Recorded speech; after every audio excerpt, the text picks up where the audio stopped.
नमस्कार साथियों, प्रतिभागियों, परीक्षा में सफलता की आशा रखने वाले सभी लोगों का एडुटेरिया के प्लेटफॉर्म पे स्वागत है। और आज हम डिस्कस करने जा रहे हैं निबंध से संबंधित एक विशिष्ट खंड। उसके बारे में हम चर्चा करने जा रहे हैं कि जो बिहार की लोकोक्तियों और मुहावरों से संबंधित क्षेत्र बनता है निबंध को लेकर के, वह बच्चों में चिंता का विषय रहता है कि उसको कैसे डील करें, उस पर कैसे लिखें। तो उन चीज़ों पर आज हम चर्चा करेंगे, एक एग्जाम्पल के साथ चर्चा करेंगे जो आपके बीपीएससी में पूछा जा चुका है, उस पर हम बात करेंगे। तो शुरू करते हैं हम कुछ विशिष्ट चीज़ों को लेकर के कि ये जो खंड है आपका, आप ये समझे कि आपके 3 खंड हैं, पार्ट ए, पार्ट बी और पार्ट सी। एक तो जो थोड़ी व्यर्थ की चिंता बच्चे करते हैं, इसको समझने की जरूरत है कि प्रत्येक खंड से आपको 100-100 मार्क्स मिल रहे हैं और आप चिंता करते हो सिर्फ इस पार्ट की जिसमें कि लोकोक्तियां मुहावरे हैं। आपको तीनों की चिंता करनी है, पहली चीज ये। दूसरी चीज ये कि लोकोक्तियों और मुहावरों तक पहुंचने के लिए जो ये ऊपर के 2 खंड है ना, ये लगभग कंक्रीट है। हालांकि इसमें भी कुछ एब्स्ट्रैक्ट थिंकिंग वाली चीजें हैं, एब्स्ट्रैक्ट थिंकिंग वाले प्रश्न पूछे गए हैं, लेकिन लगभग कंक्रीट चीजें हैं। तो पहले कंक्रीट को कंक्रीट कर लो, उसको तैयार कर लो, तब फिलोसफिकल चीजों पे उतरो। क्योंकि जिस चीज पर हम उतरने जा रहे हैं ना, वह है फिलॉसफी। फर्क बस इस फिलॉसफी और बाकी फिलॉसफी में यह है कि बाकी जो दार्शनिक सिद्धांत आप पढ़ोगे, उन दार्शनिक सिद्धांतों में किसी दार्शनिक ने, किसी बड़े सिद्धांतकार ने, किसी मुनि ने, किसी वैज्ञानिक ने कोई सिद्धांत दिया है। यहां जो सिद्धांत निकलते हैं लोकोक्तियों के रूप में, ध्यान दें, लोक धन उक्ति। उक्ति का अर्थ होता है स्टेटमेंट या कथन। वह कोई भी कथन जो लोक में प्रचलित हो, उसको हम लोकोक्ति कहते हैं। लोक में कोई चीज प्रचलित कब होती है? तो लगभग प्रक्रिया वैज्ञानिक है। वैज्ञानिक होने का अर्थ क्या है कि जब कोई चीज, कोई घटना, कोई रिजल्ट बार बार दोहराया जाता है और लगभग एक जैसा रिजल्ट आता है, जो कि वैज्ञानिक प्रक्रिया है कि आप 100 बार प्रयोग करो और रिजल्ट सेम आए। ठीक वैसे ही हमारा समाज भी कुछ घटनाओं को लेकर के 100 बार प्रयोग करता है और जब सेम रिजल्ट पाता है तो कोई एक उक्ति वो गढ़ लेता है उस पर्टिकुलर कंडीशन के लिए, और वह उक्ति, वह स्टेटमेंट एक विशेष अर्थ देने लगता है। अर्थात जब हम लोकोक्ति शब्द की बात कर रहे हैं, हम लोकोक्ति की बात कर रहे हैं, तो हमें यह समझना होगा कि ये लोक जीवन में, ग्रामीण जीवन में, आम जन जीवन में जो चीजें बार बार दोहराए जाने के बाद से एक किस्म का रिजल्ट लेके आ रही हैं, उन चीजों से संबंधित ये कोई वाक्य है। अगला खेती आगे आगे, पिछला खेती भागे जोगे, इस देश की जनता ने 100 बार 1000 बार महसूस किया होगा, फिर उससे एक जनरलाइज निष्कर्ष निकाला होगा और उस निष्कर्ष को उसने एक लाइन में गढ़ दिया, अगला खेती आगे आगे, पिछला खेती भागे जोगे। तो जब हम लोकोक्ति शब्द की बात करते हैं तो लोकोक्ति को आप कह सकते हो कि लोकमानस में उपजा निष्कर्ष है। ये लोकमानस में उपजा निष्कर्ष।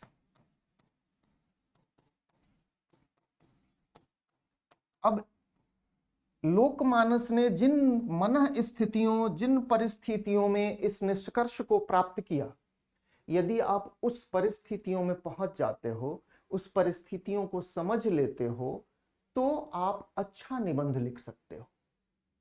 अब यहां पर ध्यान ये देना है कि जब हम अच्छे निबंध की बात करते हैं तो क्या चीजें होती हैं, आपने ये समझना है। और आप सब लोग पढ़े लिखे लोग हैं तो समझते भी होंगे कि निबंध की शुरुआत उसकी भूमिका से होती है, अंत उसका निष्कर्ष से होता है, और बाकी जो आपको करना है, यानी जिस विषय पर आपको लिखना है, जिस विषय पर अपने विचार पेश करने हैं, अपनी भावनाएं बतानी है, अपनी फीलिंग्स बतानी है, उस विषय को हम कहते हैं बॉडी। अर्थात कह सकते हो कि जो मेन कंटेंट आपका आएगा, वो कंटेंट जो होगा वो इस पार्ट में आएगा।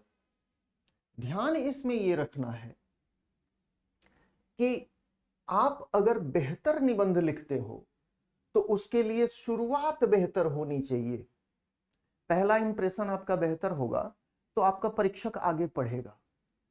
अब शुरुआत बेहतर कैसे हो, तो इसके कई तरीके हैं और भूमिका लेखन के कई तरीके हैं, और उन तरीकों पर मैं यहां बात करने नहीं आया हूं क्योंकि समय की एक सीमा है। लेकिन आप बेसिक समझो भूमिका लेखन का। भूमिका लेखन में आपको यह बात अपने परीक्षक को समझा देनी है कि आपने विषय को समझ लिया है और आप उसे डील करने जा रहे हो। अब यह चीज जैसे समझा दो, वो कहानी लिख के समझाओ, कविता लिख के समझाओ, गजल लिख के समझाओ, हाँ, या फिर सीधे सीधे वर्णन करके समझाओ, ये आपकी मर्जी, आपके लिखने की स्टाइल। भूमिका में लिखना क्या है, तो बस इस चीज को की पॉइंट ध्यान में रखना कि भूमिका में हमें लिखना यह है कि हमने विषय को समझ लिया है। हुजूर, ये विषय है और मैं इस पर अब लिखने जा रहा हूं। यह अपने परीक्षक को समझाने में यदि सफल हो गए तो आपकी भूमिका खूबसूरत हो गई। और जब भूमिका खूबसूरत हो गई, जब आप ये इंप्रेशन अपने परीक्षक पर डालने में सफल हो गए कि लड़के ने विषय को समझा है, क्वेश्चन के डिमांड को समझा है, तो तय मानिए आगे वो आपके बॉडी को बहुत ध्यान से पढ़ेगा। लेकिन अगर शुरू में ही आपने गड़बड़ कर दी, शुरू में ही लमसम आपने लिखा, तो वो एक बना लेगा मेंटल सेटअप की बस काम चलाऊ है, तो फिर आगे वो आपके बॉडी वाले सेक्शन को ध्यान से पढ़ेगा ही नहीं। दूसरी चीज कि आपने भूमिका अच्छी लिखी, कंटेंट अच्छा लिखा, जब निष्कर्ष पे पहुंचे तो वहां आपने निपटा दिया। निपटा देने से सेंस क्या कि हो सकता है कि समय कम पड़े, जल्दी में लिख दिया। हो सकता है कि निष्कर्ष लिखने ही नहीं आता हो, इसलिए गड़बड़ हो गई। हो सकता है कि निष्कर्ष लिखा तो जरूर, लेकिन जो संतुलन आना चाहिए निष्कर्ष में, वह संतुलन नहीं आ पाया। तो ऊपर से काम सही था, नीचे से काम सही था, और यहां पर आकर के गड़बड़ आ गया। तो आपका एग्जामिनर आपके साथ चलता हुआ आएगा, लेकिन लास्ट में आके अरे यार ये तो गड़बड़ हो गई, और ये बहुत बड़ी गड़बड़ है। अगर first impression is last impression है तो अंत भला तो सब भला होता है। अगर अंत बुरा हो गया तो ऊपर का सब बुरा हो जाएगा। तो आपकी पहली चुनौती निबंध लेखन में यह होनी चाहिए, और प्रैक्टिस आपकी ये होनी चाहिए कि भूमिका और निष्कर्ष इन दो बिंदुओं पर बहुत सावधानी से काम करें। हम इस निबंध में जो हमने लिया है आपको आज समझाने के लिए, उस निबंध में बात करेंगे, लेकिन भूमिका लेखन की शैलियों पर बात नहीं करेंगे, या निष्कर्ष लेखन की शैलियों पर बात नहीं करेंगे। हालांकि भूमिका में क्या होगा, निष्कर्ष में क्या लिखा जाएगा, इस पर हम बात जरूर करेंगे। मेन हमारा जो एम्फेसिस आज रहने वाला है वो इस बॉडी पार्ट पे रहने वाला है। अब अगर हम बॉडी पार्ट पे लौटते हैं तो जो सबसे पहली चीज हमें देखनी है कि अभी जो आपको समझाया गया कि आपने भूमिका लिखनी शुरू करी, और आपको यह बताया गया कि भूमिका लिखने के लिए जरूरी क्या है कि आप अपने परीक्षक को समझा सको कि हमने विषय समझा है। तो चलिए पहले विषय समझते हैं। अब यहां देखें, अगिला खेती,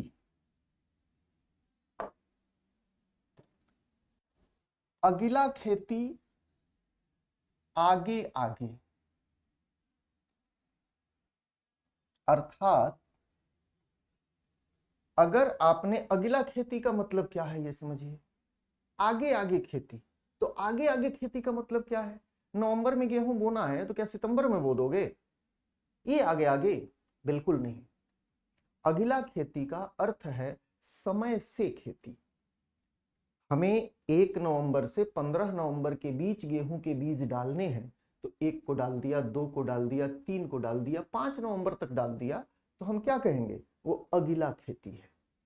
अब कोई किसान 15 नवंबर के बाद डालता है तो हम क्या कहेंगे, वो पिछला खेती है, उसने लेट से बीज डाला।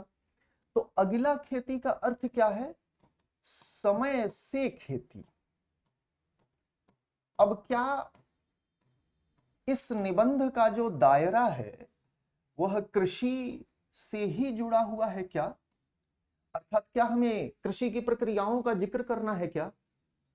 क्या खेती में कैसे बीज डालते हैं ये समझाना है क्या? जवाब है बिल्कुल नहीं, ये प्रतीकात्मक है और इस प्रतीक का एक विशिष्ट अर्थ है। खेती मतलब उत्पादक कार्य, जिंदगी में कुछ भी चीज जो आप कर रहे हो जिससे कि आप कुछ पाना चाहते हो, अर्थात समय से खेती का जो अर्थ निकलेगा वह होगा समय से कार्य की शुरुआत। आप अपनी जिंदगी के लिए जो कोई भी कार्य करने जा रहे हो उस कार्य की शुरुआत अगर आप समय से करते हो, आप खेती का संदर्भ भी ले सकते हो, वहां भी यह बात लागू होती है। आप पढ़ाई का संदर्भ ले सकते हो, वहां ये बात लागू हो सकती है। आप बिजनेस व्यापार का ले सकते हो संदर्भ, वहां भी ये बात लागू हो सकती है कि समय से कार्य की यदि हम शुरुआत करें तो इसी लाइन में आगे वो रिजल्ट बता रहा है। रिजल्ट क्या होगा, आगे आगे। आगे आगे का मतलब क्या होगा कि आप खेती की निराई, उसकी कटाई, उसकी दवाई, ये जो भी करोगे बाकी लोगों से पहले करोगे, है ना। अर्थात हम सीधे आ जाते हैं कि कटाई पर, जब बोओगे पहले तो काटोगे भी पहले, कटाई भी पहले होगी। कटाई का अर्थ क्या हो गया यहां पर? अब क्या खेती, जैसे कि समझाया कि क्या खेती की ही बात है क्या, इसमें खेती की भी बात है ना। खेती पर भी ये चीज लागू होती है, लेकिन जिंदगी की बाकी चीजों पर भी लागू होती है। फसल बोना और फसल काटना, बोना कार्य की शुरुआत है और फसल काटना कार्य का रिजल्ट है। अर्थात इसका वास्तविक अर्थ लिया जाए तो समय से कार्य की शुरुआत करते हैं तो हमें परिणाम भी समय से मिल जाता है, परिणाम भी समय से मिलता है। एक खंड हुआ कि अगर हम समय से खेती करते हैं तो हम काट के अपने घर भी समय से लेके चले जाएंगे। हम जिंदगी में किसी कार्य की शुरुआत करते हैं, समय से करते हैं तो रिजल्ट भी हमें समय से मिलेगा। इसका एंटीथेसिस भी है और इसी में आगे है। एंटीथेसिस क्या है? वो ये कह रहा है कि यदि आपने पिछला खेती किया, पिछला खेती का अर्थ क्या हुआ कि समय बीत जाने के बाद खेती किया।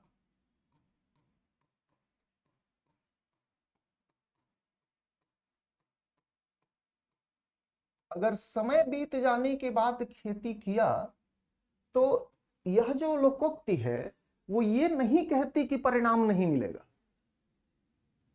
अर्थात आपने समय बीत जाने, जैसे मैंने आपको एग्जाम्पल दिया कि 1 नवंबर से 5 नवंबर तक गेहूं की बुआई कर दी, एक दूसरा किसान हो सकता है कि वो 15 दिसंबर को कर रहा है, तो क्या वो फसल अपने घर ले जा पाएगा? लोकोक्ति ये कहती है कि ले भी जा सकता है और नहीं भी ले जा सकता है। इस खंड में परिणाम की निश्चितता है कि समय से करोगे तो समय से पाओगे, लगभग निश्चित है। लेकिन अगर समय बीत जाने के बाद आपने खेती करी तो आपका समय बीत जाने के बाद खेती का प्रतीकात्मक अर्थ क्या हुआ कि विलंब से कार्य की शुरुआत। आप अपनी जिंदगी में कोई भी काम विलंब से शुरू करते हो तो ऐसा नहीं है कि विलंब से शुरू करोगे तो फल नहीं मिलेगा।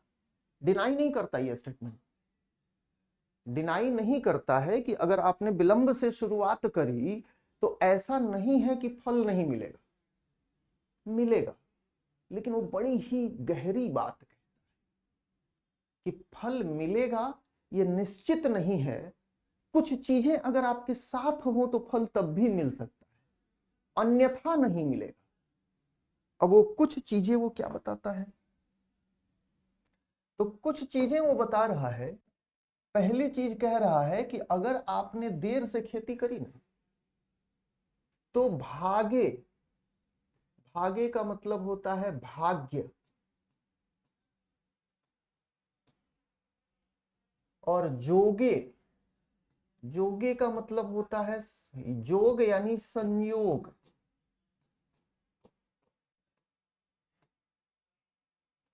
अर्थात अगर आपने विलंब से शुरुआत करी है, तो विलंब से शुरुआत का मतलब यह होगा कि रिजल्ट वहां भी आ सकता है, लेकिन रिजल्ट के आने के लिए आपके भाग्य का और संयोग का साथ होना जरूरी है। अगर भाग्य संयोग, संयोग का अर्थ क्या होता है, परिस्थितियां जो हैं, भाग्य एक नियति है हमारी, निर्धारित है। तो अगर आपने विलंब से शुरू किया, आपके भाग्य में लिखा है भगवान जी ने, तो मिल सकता है, अन्यथा मिलने के चांसेस नहीं है। अगर परिस्थितियां विलंब के बाद भी आपके अनुकूल रही, तो रिजल्ट वहां भी मिल सकता है। अन्यथा अगर आपने विलंब से शुरुआत करी, तो रिजल्ट के मिलने की संभावना कम हो जाती है, और वह संभावना भाग्य और परिस्थितियों पर केंद्रित हो जाती है। अब आशा है कि आपने इस खंड के एक एक शब्द का अर्थ समझ लिया है, और अर्थ समझ लिया है। और जो मैंने आपको कहा कि जब आपको भूमिका लिखनी है, तो आपको समझाना क्या है, अपने परीक्षक को क्या समझाना है। परीक्षक को यह बताना है कि हुजूर मैंने समझ लिया है कि पूछ क्या रहा है, और मैं अब उसका जवाब देने जा रहा हूं। इतनी सी बात भूमिका में बतानी होती है ना। अर्थात जो अर्थ निर्णय हमने किया इस लोकोक्ति का, इस अर्थ निर्णय को आप अपनी भाषा में जैसे उचित समझते हो और जिस शैली में उचित समझते हो, उस शैली में लिख दो, तो वो भूमिका हो जाएगी। अब आते हैं भूमिका पर। अब आशा है कि चीजें आप समझ गए होंगे, पूछा क्या है ना, किस चीज पर हमें बात करनी है। अब देखें, जब हम भूमिका पर आते हैं, तो आप समझिए कि आपने डिस्कशन ले लिया कि क्या चीज हमारा टॉपिक है, और टॉपिक में पूछा क्या है, डिमांड क्वेश्चन की क्या है। अब इसको हम दूसरे शब्दों में कहें या स्केच करें कि मेनली हमारा जो भूमिका है वो किस विचार बिंदु पर केंद्रित होनी चाहिए। तो देखिए, विचार बिंदु क्या है, एक तरफ इस पूरे उसमें एक तरफ है कर्म, मनुष्य कर्म करता है। दूसरी तरफ है कर्म फल, आशा भी करता है कि जब काम किया है तो हमें उसका दाम मिलेगा, हमें उसकी मजदूरी मिलेगी। कर्म और कर्म फल के बीच के द्वंद्व को इसमें समझाया गया है, और उस द्वंद्व में विशिष्ट क्या है कि ये आपकी जो आपकी लोकोक्ति है वो एक विशेष चीज पर केंद्रित है। कर्म और कर्म फल के बीच, ध्यान देंगे, कर्म और कर्म फल के बीच समय की क्या महत्ता है।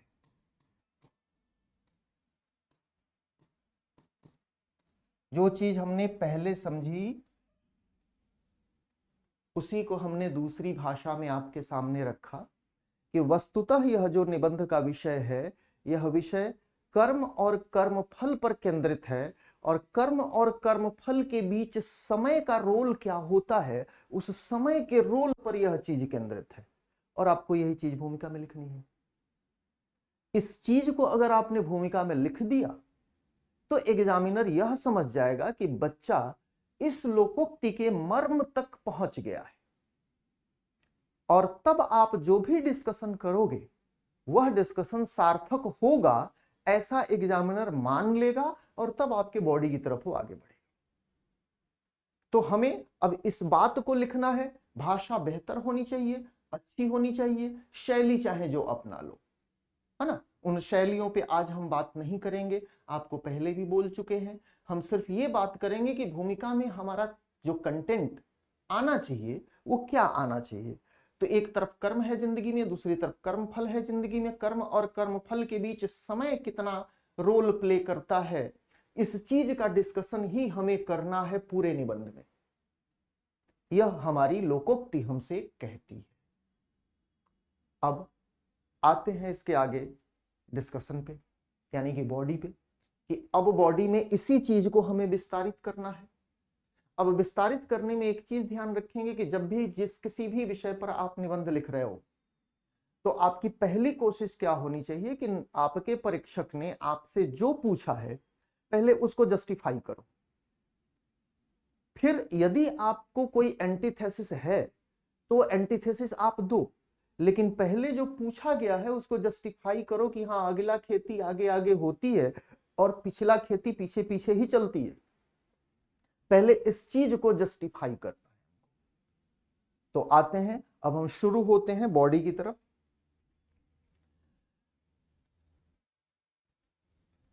अब देखें मूल क्या है कि भाई आपने अगली खेती करी, आप आगे आगे रहोगे।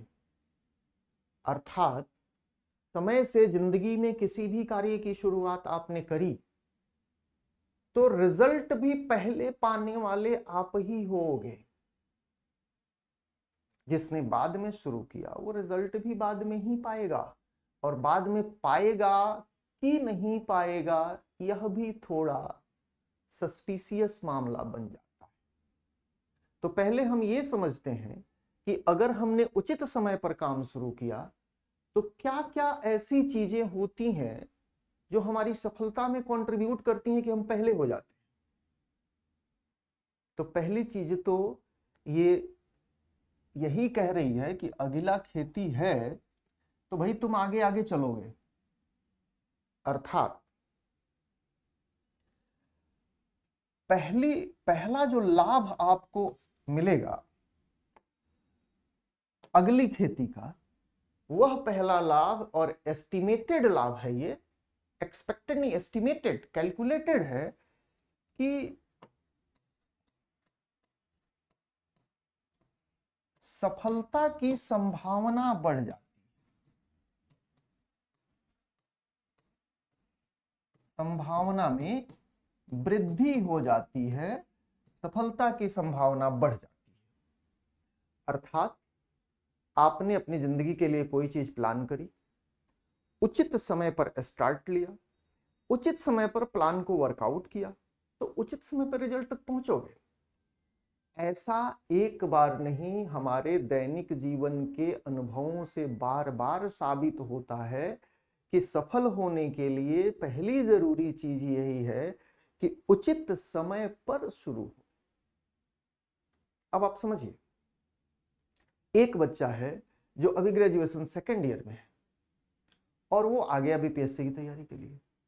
एक बच्चा है जिसने सोचा कि पहले ग्रेजुएशन कर लें फिर मास्टर ले लें उसके बाद से तैयारी करेंगे। दोनों के तैयारी के स्टार्टिंग पॉइंट में अंतर है, तो फिनिशिंग पॉइंट में भी अंतर आएगा। तो पहली और बेसिक चीज होती है कि जब आप उचित समय पर काम करते हो तो सफलता की संभावनाएं बढ़ जाती हैं। बाकी चीजें समान भी रहें, बाकी चीजें समान रहें, फिर भी सफलता की संभावना में आप आगे आगे रहोगे। ऐसा आपका स्टेटमेंट कह रहा है। खेती पहले किया तो कटाई भी तुम्हारे यहां पहले ही होगी। दूसरी चीज कि जब आप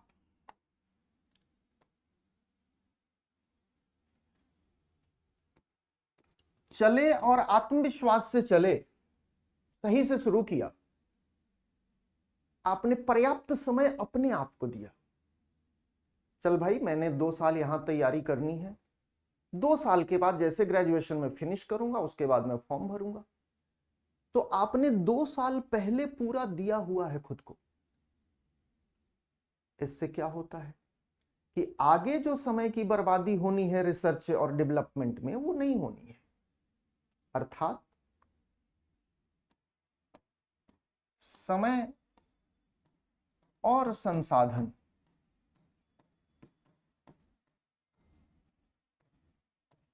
दोनों की बचत होती है। अगर आप समय से काम करते हो तो समय और संसाधन दोनों की बचत होती है। भाई लड़का हमारे पास पढ़ने आया, वो ग्रेजुएशन सेकेंड ईयर में है। हमने उसको कहा बेटा देखो एडुटेरिया तुमको 18 महीने का कोर्स दे रहा है, कोई एक्स्ट्रा प्रेशर नहीं लेना है। आज जो पढ़ाया गया तुमको, आज घर जाके उसको आत्मसात कर लो बस, और 18 महीने हमारे साथ चलो। 18 महीने बाद जब यहां से निकलोगे तो तुम खुद ही महसूस करोगे कि तुम एक बदले हुए इंसान हो। तुम बदल चुके हो, तुम्हारी सोच का ढंग, तुम्हारे कपड़े पहनने का ढंग, तुम्हारे सोचने का, बात करने का, हर चीज बदल जाएगी। चीजें बिल्कुल चेंज हो जाएंगी, क्योंकि तुमने स्टार्ट से ही समय पर लिया है। तो आपको 18 घंटे लगा के पढ़ने की जरूरत नहीं है। 4 घंटा यहां पढ़ रहे हो, 4 घंटा घर पे पढ़ो, हो जाएगा। आपको अलग से संसाधन लगाने की जरूरत नहीं है, कोई एक्स्ट्रा एफर्ट डालने की जरूरत नहीं है। तुम यहां पढ़ोगे तो तुम्हारा ग्रेजुएशन का रिजल्ट भी अच्छा होगा, और ग्रेजुएशन का रिजल्ट अच्छा होगा तो यहां भी अच्छा करोगे। एक ही संसाधन से तुम्हारे दोनों काम हो रहे हैं। तो जब आप सही समय पर स्टार्ट लेते हो तो आपका समय बचता है, आपके संसाधन बचते हैं। और जब ये दोनों चीजें हो रही होती हैं तो इसका असर क्या पड़ता है कि असर ये पड़ता है कि आपकी जिंदगी में अपने लक्ष्यों को हासिल करने के लिए कोई दबाव, कोई तनाव नहीं रहता। आप वेल कैलकुलेटेड हैं, वेल प्लान्ड हैं, वेल कैलकुलेटेड, वेल प्लान्ड हैं, तो आपको कोई तनाव लेने की जरूरत नहीं है। अब एग्जाम है, डेट आ गया, और डेट आ गया 3 महीने पहले जागे, हाँ बीपीएससी की तैयारी करनी है, भागे भागे पहुंचे, यहां आए, कहा सर 3 महीने में पढ़ा दीजिए। पढ़ा देंगे भाई, हमारा तो काम है पढ़ाना, लेकिन तब हम भगा भगा के पढ़ाएंगे। क्यों? क्योंकि तुम भाग भाग के पढ़ने ही आए हो, और कोई जरूरी नहीं कि भाग भाग के पढ़ोगे तो हजम हो ही जाएगा। वह लड़का जो पिछले 2 साल से लगा हुआ है, सुकून से तैयारी कर रहा है, वह सुकून से एग्जामिनेशन हॉल में प्रवेश करेगा। और तुम जब एग्जामिनेशन हॉल में होगे तो एग्जामिनेशन हॉल में जाते वक्त ये दिल धक धक कर रहा होगा, क्या जाने क्या होगा। क्यों? क्योंकि हमने तो 1000 mg का कैप्सूल का डोज दिया हुआ है आपको, अब आपने पचाया कि नहीं पचाया है तो आप जानो ना। अर्थात अगर सही समय पर वेल प्लान्ड वे में हम अपनी जिंदगी को लेके आगे बढ़ते हैं तो हम एक्स्ट्रा तनाव, एक्स्ट्रा दबाव नहीं झेलते, मस्ती में रहते हैं, और मस्ती में ही रिजल्ट हासिल होता है। और जब ऐसा होता है कि आपके समय संसाधन पर्याप्त हैं, आपके मस्तिष्क पे कोई तनाव दबाव नहीं है, क्योंकि आपने स्टार्ट सही समय पर लिया हुआ है, तो इसका अगला असर कहां पड़ता है? अगला असर पड़ेगा कि आप प्रतिस्पर्धा में आगे रहोगे, प्रतिस्पर्धा में बढ़त मिलेगी आपको। आप इन सब चीजों से मुक्त होके काम कर रहे हो, तो जिस कंपटीशन में आप खड़े हो वहां पर बाकी लोगों से आगे रहोगे, प्रतिस्पर्धा में बढ़ते चले जाओगे। क्यों? क्योंकि तुमने शुरू से तैयारी करी है, एक उचित समय पर स्टार्ट लिया है, तो स्टार्ट पॉइंट तुम्हारा जो है ना वो सही है, तो फिनिशिंग पॉइंट सही होगा ही होगा। उसकी जगह जिसका स्टार्ट लेट है, जाहिर सी बात है कि वह आदमी रेस में दौड़ रहा है, तो उसे पीछे का कवरअप करना पड़ेगा, और वो होगा कि नहीं होगा ये इस बात पर डिपेंड करता है कि आपका भागे जोगे क्या है। भागे जोगे है तो है, नहीं है तो नहीं है, ऐसा हो जाएगा। साथ में जब आप प्रतिस्पर्धा में बढ़ते हुए दिखते हो, आपने तैयारी करी, आपने प्रीलिम्स का एग्जाम दिया, निकाल लिया, अब इस चीज से क्या होगा? हो सकता है मेंस दिया नहीं हुआ, प्रीलिम्स निकाला, आपके घर ने देखा कि बच्चा पढ़ रहा है, रिजल्ट दिया ना, फाइनल नहीं दिया, एक स्टेज तो पार कर लिया, प्रतिस्पर्धा में बाकी लोगों से एक स्टेज वो बंदा आगे है, तो आपके माँ बाप भी खुश होंगे। खुश होंगे तो कहेंगे बेटा 1 साल और पढ़ो, देता हूं पैसा।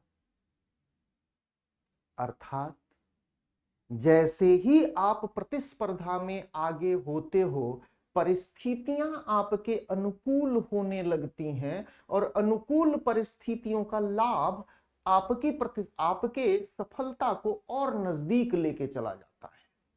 अर्थात अगली चीज क्या होती है कि अनुकूल परिस्थितियों का लाभ मिलता है।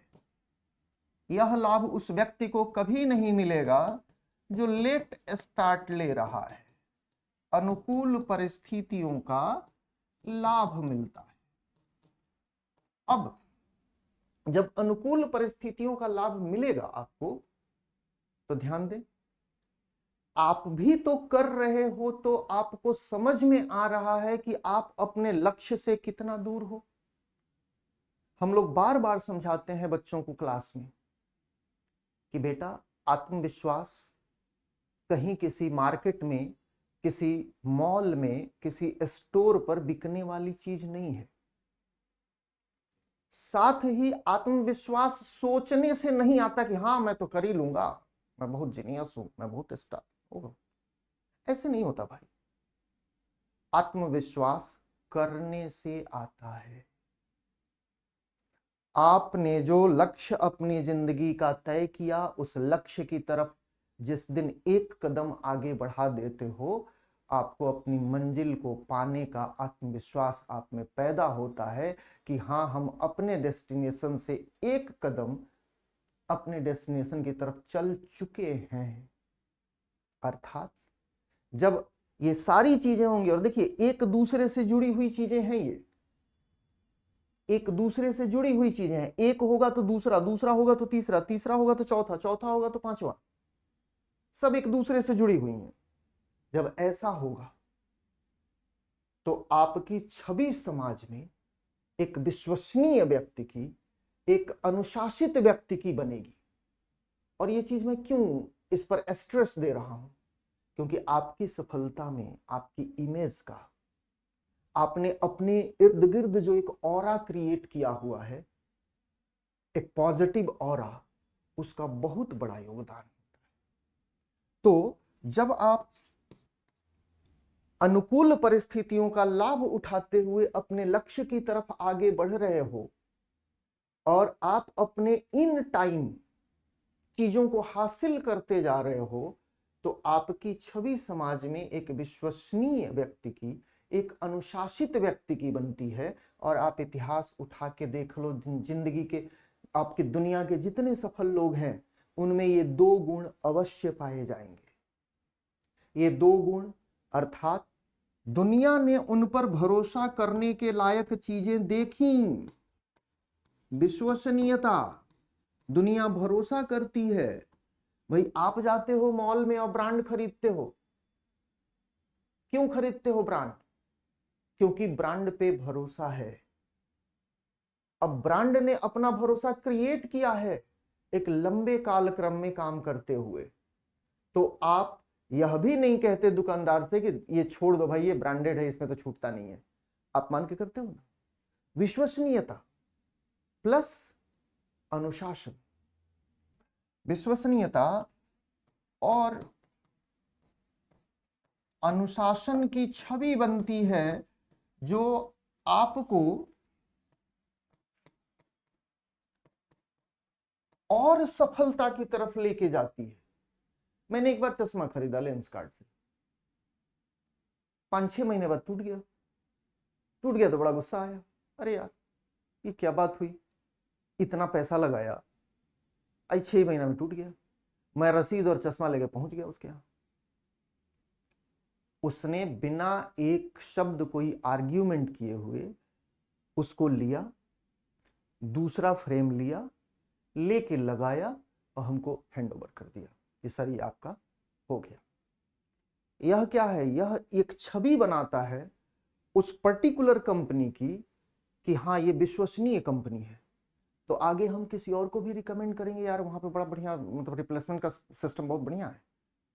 विश्वसनीयता और अनुशासन, आप सफल होते हो, बगैर अनुशासन के सफल हो ही नहीं सकते जिंदगी में। आपके अगर जिंदगी में समय का अनुशासन नहीं है, आदतों का अनुशासन नहीं है, और जब आप ये कर रहे होते हो ना, जब आप जिंदगी में आगे बढ़ रहे होते हो ना, तो आप महसूस करोगे कि तभी बढ़ोगे जब आप अनुशासित व्यक्ति हो, तभी बढ़ोगे। और ये कब आता है?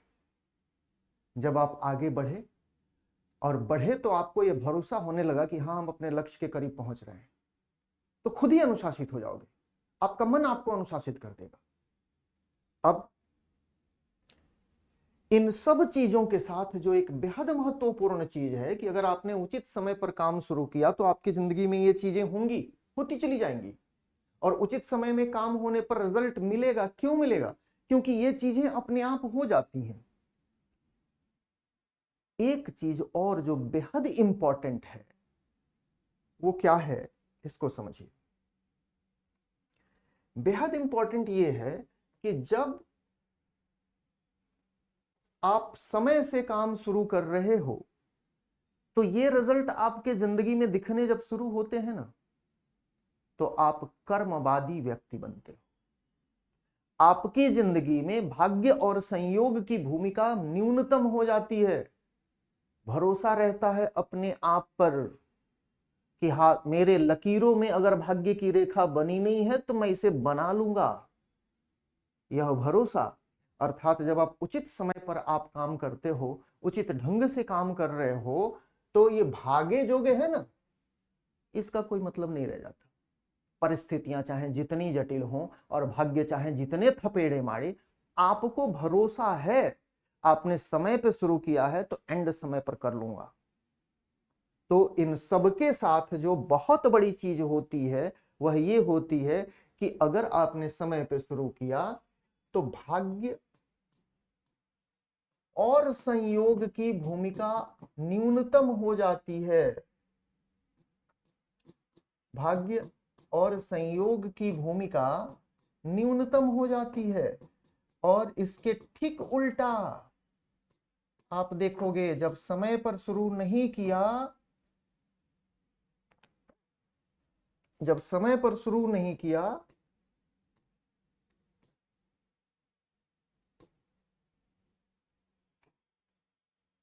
तो भाग्य और संयोग की भूमिका अधिकतम हो जाती है। समय पर शुरू किया, भाग्य संयोग का कोई मतलब नहीं है। हमने स्टार्ट लिया है तो हम फिनिश तो मारेंगे ही मारेंगे। स्टार्ट ही लेट लिया है तो जरूर कोशिश करेंगे कि सामने वाला जो आगे बढ़ रहा है उसको कोहनी मार के गिरा दे ताकि हम आगे निकल जाएं। भाग्य संयोग की भूमिका प्रबल हो जाती है तब जब आप लेट स्टार्ट लेते हो, और जब सही स्टार्ट लेते हो, उचित समय पर स्टार्ट लेते हो, तो भाग्य और संयोग की भूमिका आपकी सफलता में न्यूनतम होती है।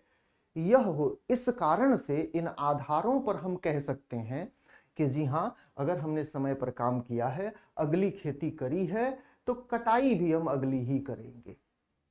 अब प्रश्न ये कि जो इतने विचार हमने बता दिए, ये हमारे जीवन में कहीं पर दिखता है क्या? तो थोड़ी सी इसकी चर्चा कर लें। अर्थात हम जो विचार दे रहे हैं उन विचारों का कोई प्रमाण है हमारे पास? तो देखें, पहली चीज तो हम वहीं से शुरू करेंगे जहां से ये शुरू हुआ है, खेतीबाड़ी। और खेतीबाड़ी में अभी आपको समझाया गया, और विषय ही खेतीबाड़ी वाला है। अगला खेती करोगे अगले काटोगे, समय से खेती करोगे समय से काटोगे। अब समय से का मतलब, कल्पना करें एक किसान ने धान बोया हुआ है, रात को 12 बजे बारिश हुई है, उस किसान को मालूम है कि मेरे खेत के मेड़ के फलानी जगह पर कोई होल है या फलानी जगह मेड़ कमजोर है, तो उस किसान को उसी वक्त उठ के जाकर के वो मेड़ मजबूत करना होगा, अन्यथा धान की फसल नहीं मिलेगी। यह हुआ समय। अगर उसने समय से काम किया है, अगर वो रात को 12 बजे उठ के जाकर के अपने खेत की मेड़ को ठीक कर लेता है तो पानी बचेगा, तो फसल होगी। और अगर सोचा कि चलो सुबह करेंगे तब तक तो पानी निकल जाए, लेट स्टार्ट करोगे तो रिजल्ट मिल भी सकता है, नहीं भी मिल सकता है। अब आते हैं अपनी जिंदगी के दूसरे सेक्टर्स में, स्वास्थ्य। आप देखते हैं हम सब का लगभग एक हम सब में एक आदत होती है, हमारा शरीर हमें सिग्नल दे रहा है, हम उसे अवॉइड किए जा रहे हैं। अगर हम अर्ली स्टेज में अपना डायबिटीज पकड़ लें, अर्ली स्टेज में कैंसर पकड़ लें, अर्ली स्टेज में बीपी या इस तरह की थायराइड जैसी जो समस्याएं जो आज की तारीख में भारत के संदर्भ में महामारी के रूप में सामने आ रही हैं, अगर ये अर्ली स्टेज में पकड़ लें तो शायद जिंदगी में बहुत समस्या नहीं होगी। लेकिन हम करते क्या है, हम टालते जाते हैं। और एक दिन ऐसा आता है कि जब पैथोलॉजिकल रिपोर्ट आती है तो रिपोर्ट कहती है, डॉक्टर आपके सामने गंभीर मुख मुद्रा बना के कहता है कि सर आपका ये भी फेल है, वो भी फेल है, वो भी फेल है। और तब आपको समझ में आता है कि काश उस वक्त जब पेट में हल्की हल्की ऐंठन उठी थी उसी वक्त चेक करा लिया होता। काश उस वक्त जब हमें लेथार्जी फील हो रही थी उस वक्त हम डॉक्टर के पास चले आए होते। अर्थात अगर हमें स्वस्थ रहना है तो वहां पर भी हमें यह काम करना पड़ता है, अर्ली स्टार्ट लेना। उसी तरह से व्यापार और निवेश। अगर आप अपनी जिंदगी में व्यापार निवेश कर रहे हो और उस व्यापार निवेश के संदर्भ में चीजों को आप देख रहे हो तो दो स्थितियां हो सकती हैं। एक, आपने ये तय किया कि पहले पढ़ लें, बीए एमए कर लें, तब व्यापार करेंगे। करते करते 30 साल के बाद आप उतरे। दूसरे बंदे ने सोचा कि यार पढ़ने के बाद भी व्यापार ही करना है तो व्यापार ही पहले क्यों ना कर लें, तो वो 20 साल की उम्र में घुस गया व्यापार में। जाहिर सी बात है कि उसने स्टार्ट पहले लिया है तो उसकी दुकान, उसका व्यापार, उसका निवेश ज्यादा जमेगा। आपने बाद में लिया है, पहले कुछ और कर रहे थे, आपको मालूम ही नहीं था जिंदगी में कि हमें करना क्या है। पहले पढ़ रहे थे तो पढ़ के कुछ पढ़ने वाला काम करते, उसके बाद दुकान खोल के बैठे हो, तो जाहिर सी बात है कि ना इधर के रहोगे ना उधर के रहोगे। उसी तरह से नौकरी और कैरियर। मूल समस्या तो हमारे बच्चों की यही है। आप नौकरी और कैरियर के संदर्भ में काम कर रहे हो, आप अपनी जिंदगी को बनाना चाहते हो, तो बनाने के लिए स्टार्ट कहां से लिया है, समय पर स्टार्ट लिया कि नहीं लिया। हम लोगों के पास ऐसे बच्चे भी आते हैं कि जब बीपीएससी का फॉर्म आ गया तो वो जागते हैं और पहुंचते हैं कि सर सोच रहे हैं कि एक बार हम भी देखें। हम कहते हैं ठीक है भैया देख लो। तब हम पूछते हैं कि उम्र कितनी हुई आपकी, कहते हैं सर अभी 2 साल बचा हुआ है, अभी 33 हुआ है या अभी 35 हुआ है अपने कैटेगरी के हिसाब से, सर 2 साल बचा है, देख लेते हैं। देख लो भैया, आप कल्पना कर सकते हो, आप कल्पना कर सकते हो कि ऐसी स्थितियों में क्या होगा।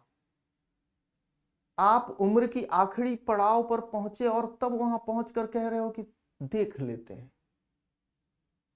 तो जाहिर सी बात है देखोगे ही।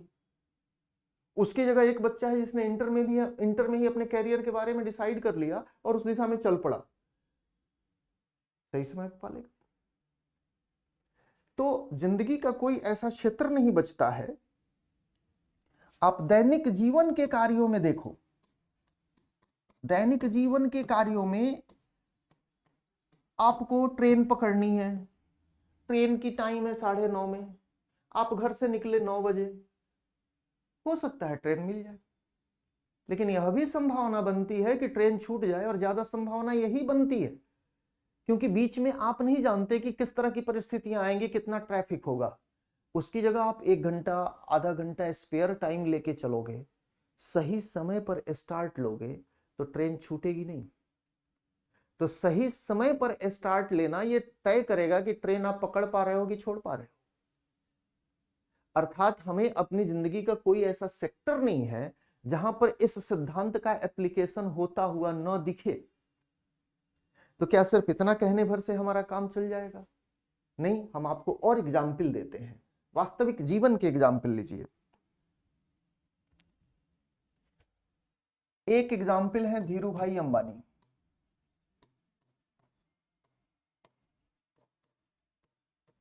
आपको मालूम होना चाहिए कि धीरू भाई अंबानी आज अंबानी अंबानी अंबानी है। कभी ये आम व्यवसायी, या कहा तो ये जाता है कि फेरी वाले या पेट्रोल पंप पे पेट्रोल डालने का काम करते थे, ऐसा कहा जाता है। लेकिन जब वो करते थे तभी वो समझ गए थे कि भविष्य में बिजनेस किधर जाने वाला है। उनको समझ में आ गया था कि भविष्य का बिजनेस पेट्रोकेमिकल्स का है, भविष्य का बिजनेस टेक्सटाइल का है, और उसमें वो कूद पड़े तो आज आईकॉन है। स्टार्ट सही समय पर लिया। आज के संदर्भ में समझे, आज के संदर्भ में जो व्यवसायी, जो उद्योगपति ग्रीन एनर्जी में जाएगा, वो आगे क्लिक करना ही करना है, क्योंकि आगे आने वाला युग उसी का है। तो धीरू भाई अंबानी जैसे लोगों ने अपनी जिंदगी में सफलता हासिल करी, उस सफलता के हासिल करने में उनकी जिंदगी की और सारी चीजें महत्वपूर्ण रही, लेकिन एक विशेष चीज जो महत्वपूर्ण रही वह थी समय से शुरुआत। टीसीएस, आप आज जाइएगा, सर्च करिएगा टीसीएस की स्थापना कब हुई, और फिर यह सर्च करिएगा कि इंटरनेट और संचार क्रांति कब हुई। आपको बड़ा रोचक तथ्य मिलेगा। टाटा ने समझ लिया था कि भविष्य आगे संचार क्रांति का है, और उसने सही समय पर स्टार्ट लिया, तो आज की तारीख में टीसीएस है। उसी तरह से सचिन तेंदुलकर, भाई सचिन तेंदुलकर हैं, ये क्रिकेट के भगवान बने हैं, शतकों का शतक मारा है। तो उसमें एक कारक यह भी है कि बंदा 16 साल की उम्र में टेस्ट क्रिकेट में उतर गया था। कल्पना कर लें कि यही लड़का 16 की जगह पर 26 के 28 के एज में आता, तो क्या शतकों का शतक मार पाता? डेडिकेशन वही रहता, परफेक्शन वही रहता, टेक्निक वही रहती, बावजूद उसके 16 की जगह स्टार्ट अगर 26 से हुआ होता, 16 से 28 से हुआ होता, तो क्या शतकों का शतक लगता? वह जो प्रतिमान स्थापित करके गए, क्या होता? नहीं होता। उसी तरह से एक एग्जाम्पल और ले लें, मैरी कॉम। 6 बार की विश्व चैंपियन। विशिष्ट बात क्या है कि मैरी कॉम को बचपन में मालूम था कि मुझे मैरी कॉम बनना है, और वो बचपन से स्टार्ट हो गई थी, बचपन से स्टार्ट हो गई थी, तो 6 बार विश्व चैंपियन के रूप में हमारे सामने आई, हमारे लिए, हमारे देश के लिए गौरव बन पाई। तो जब आप स्टार्ट समय से लेते हो, तो जाहिर सी बात है कि परिस्थितियां आपके अनुकूल होती हैं, समय आपके पास पर्याप्त होता है, गलतियां करके सीखने के लिए समय होता है। जब लेट स्टार्ट लोगे तो गलतियां करने की गुंजाइश फिर नहीं होती, क्योंकि फिर आपको समय नहीं देता। एक सेक्शन हमने डिस्कस किया, अगला खेती आगे आगे। अब उसके दूसरे वाले सेक्शन पे चल रहे हैं कि इसका जो एंटीथेसिस है, कि अगर पिछली खेती होती है तो क्या। अब उस पे आ रहे हैं। अगर आप कोई काम विलंब, अब ध्यान देखिए, ये हमारे लेख का, ये नोट करते चलिएगा, हमारे निबंध का पार्ट ए था जो हमने डिस्कस किया। अब हम पार्ट बी डिस्कस करने जा रहे हैं, ये वाला। ये पार्ट ए है और ये पार्ट बी है ना। पार्ट बी डिस्कस करने जा रहे हैं कि विलंब से कार्य शुरू करने से नुकसान जिंदगी में क्या क्या होते हैं, हम उसको समझने जा रहे हैं। तो ध्यान दें कि सबसे पहले तो हम स्टेटमेंट से ही ले लें, उठा लें। स्टेटमेंट क्या कह रहा है कि अगर पिछला खेती किया तो भागे जोगे की भूमिका बढ़ जाती है। यानी आपका स्टेटमेंट ये नहीं कह रहा है कि बाद में काम शुरू करोगे तो सफल नहीं होगे, हो सकते हो। अगर आपका भाग्य आपका साथ दे रहा है, अगर परिस्थितियां आपके साथ खड़ी हैं, तो वहां भी साथ आप सफल हो जाओगे। लेकिन इनके साथ ही सफल हो सकते हो, इनके बिना सफल नहीं हो सकते। अर्थात पहली जो विशिष्ट चीज बनती है कि आपने अगर जिंदगी में विलंब से काम शुरू किया तो सफलता में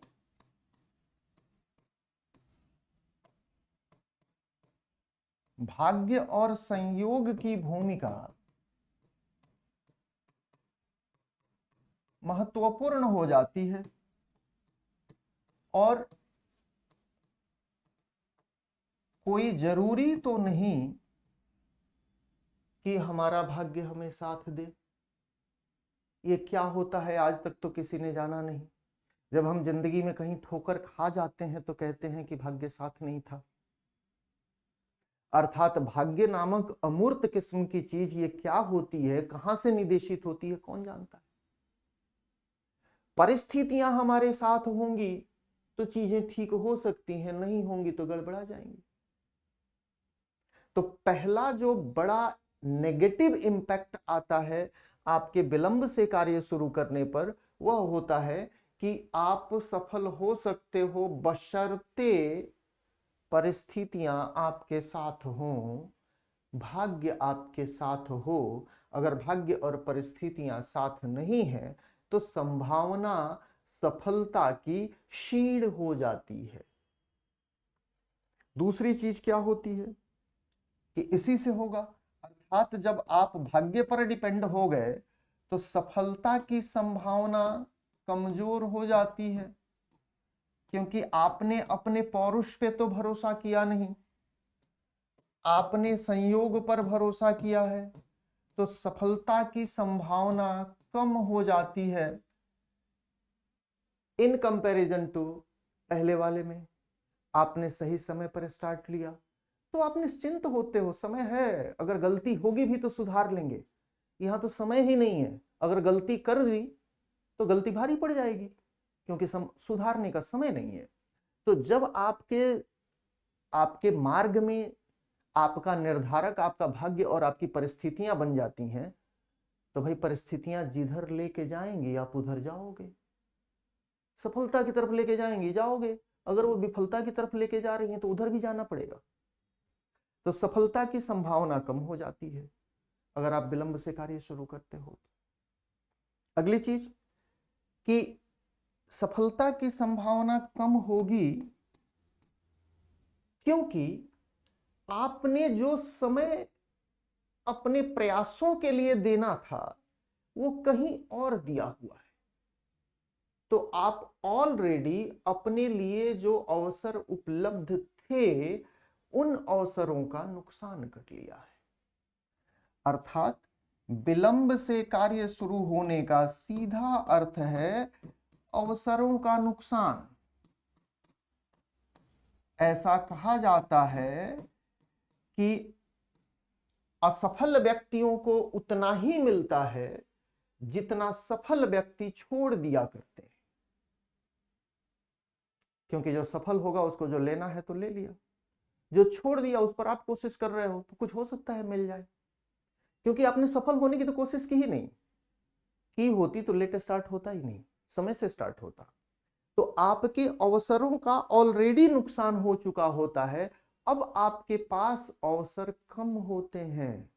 और जब अवसर कम होते हैं तो जो चीज मैंने पहले कही कि तब आपको ट्रायल एंड एरर मेथड से जिंदगी को आगे बढ़ाने की छूट नहीं मिलती, और गलती से भी गलती हो गई तो वो गलती भारी पड़ जाती है।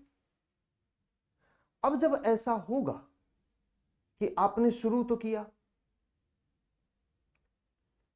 लेकिन शुरू लेट किया, तो जब आप मार्ग में बढ़ोगे तो आपके हमराही भी मिलेंगे, हम सफर भी मिलेंगे जो बहुत तेज भाग रहे होंगे। आप देखोगे, देख के निराश होगे। अर्थात जब आप अवसरों का नुकसान झेल चुके हो तो अगला इंपैक्ट क्या आएगा कि कुछ लोग तुमसे पहले उस ओर चल चुके हैं, तुमने बाद में शुरू किया है। तो जाहिर सी बात है कि तब तुम जिंदगी की लड़ाई में, जिंदगी की प्रतिस्पर्धा में पिछड़ते चले जाओगे। ऑलरेडी तुम पीछे से ही शुरू ही कर रहे हो, तो प्रतिस्पर्धा में तुम्हें आगे पहुंचने के लिए, गोल पोस्ट को छूने के लिए बाकी लोगों से ज्यादा मेहनत करनी पड़ेगी। यह चीज विशेष करके मैं अपने बच्चों को, जो ग्रामीण पृष्ठभूमि से आए हुए बच्चे हैं, उनको मैं समझाता हूं कि आपका गोल पोस्ट और उनका गोल पोस्ट एक है, लेकिन आपकी स्टार्टिंग पॉइंट और उनकी स्टार्टिंग पॉइंट अलग अलग है। और ये बच्चे मान के चलो कि तुम्हें अगर गोल पोस्ट छूना है तो जितना गैप है तुम्हारा, वो गैप कवर अप करना पड़ेगा। ग्रामीण पृष्ठभूमि में जो एक्सपोजर तुम्हें नहीं मिले हैं उनको कवर अप करोगे, तब जाकर के बराबर पहुंचोगे। क्यों? क्योंकि तुम्हारी सामाजिक आर्थिक परिस्थितियों ने तुम्हें ऑलरेडी थोड़ा पीछे कर रखा है। पीछे कर रखा है का मतलब क्या कि ग्रामीण शहरी पृष्ठभूमि का लड़का इंटर के बाद से शुरू हो गया, तुमने ग्रेजुएशन किया उसके बाद तुम शुरू हुए, तो 3 साल पीछे तो तुम वैसे ही चल रहे हो। तुम प्रतिस्पर्धा में पीछे हो। मैं ये नहीं कह रहा कि ग्रामीण पृष्ठभूमि के लड़के सफल नहीं होते हैं, वही अब ज्यादा सफल हो रहे हैं क्योंकि डेडिकेशन उनके पास ज्यादा है। लेकिन यह ध्यान जरूर रखना होगा कि जब आपका स्टार्टिंग पॉइंट कहीं पीछे से शुरू हो रहा है तो आपके प्रयास ज्यादा बड़े होने होंगे, अन्यथा जो आगे दौड़ रहा है वो दौड़ता चला जाएगा। तो प्रतिस्पर्धा में पिछड़ने की संभावना बनी रहती है जब आप विलंब से कार्य शुरू करते हो। और जब ये सारी चीजें हो रही हैं, यानी काम शुरू तो किया आपने, काम शुरू किया लेकिन सफलता की संभावना कम दिख रही है आपको दिख रहा है कि यार ऑलरेडी उम्र तो बीत चुकी है, बाकी लोगों से बहुत पीछे चल रहे हैं। तो ये सारी चीजें आपके दिमाग को पॉजिटिव करेंगी क्या? क्या एक पॉजिटिव एटमॉस्फेयर, हेमिस्फीयर आपके दिमाग के इर्द गिर्द बनेगा क्या? बनेगा ही नहीं। अर्थात इसका अगला असर किस चीज पे होना है? आपकी मेंटलिटी पे होना है कि आप तब दबाव और तनाव के शिकार हो जाओगे। दबाव और तनाव में वृद्धि हो जाएगी।